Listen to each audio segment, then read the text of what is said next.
আচ্ছা, জীবনে কখনো কোনো মৃত ব্যক্তিকে গোসল করিয়েছেন? যদি কখনো সুযোগ হয় তাহলে সেই মৃত ব্যক্তিকে গোসল করাবেন। তখন খুব কাছ থেকে দেখবেন মৃত মানুষের দেহটা কতটা অসহায় লাগে, মৃত্যুর পরে মানুষের দেহ কতটা ভয়ের কারণ হয়ে দাঁড়ায়। সুযোগ পেলে রাতে লাশটা পাহারা দেবেন, তখন বুঝতে পারবেন প্রিয় মানুষটার লাশ রাতের বেলায় আপনার কাছে কতটা অদ্ভুত লাগে, কতটা ভয়ের কারণ হয়ে ওঠে, কতটা আতঙ্কের কারণ হয়ে যায়।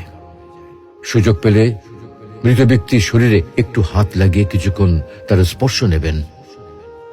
আপনি তখন উপলব্ধির সুযোগ পাবেন এই পৃথিবীতে বিশাল প্রভাব প্রতিপত্তি মৃত্যুর পরে কতটা নির্যাতনের রূপ নেয়। সুযোগ পেলে আপনজনদের লাশ কবরে নামাবেন খুব আগ্রহ নিয়ে।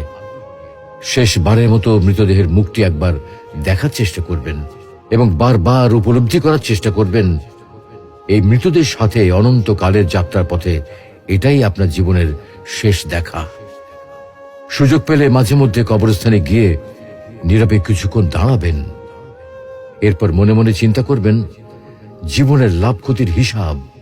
এই মৃত মানুষগুলো এই পৃথিবীতে কি করে গেছেন, কাদের রেখে গেছেন। যাদের রেখে গেছেন তারা কি কখনো এই মৃত মানুষগুলোকে স্মরণ করার জন্য কবরস্থানের আশেপাশে একটি বারের জন্য কি দেখতে আসে?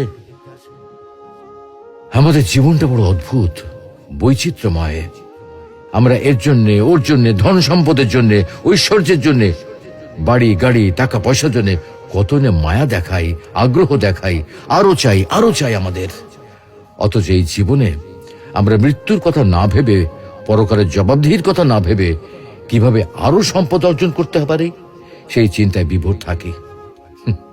হায় রে জীবন, এখনো সময় আছে, ফিরে আসুন মহান রবের দিকে।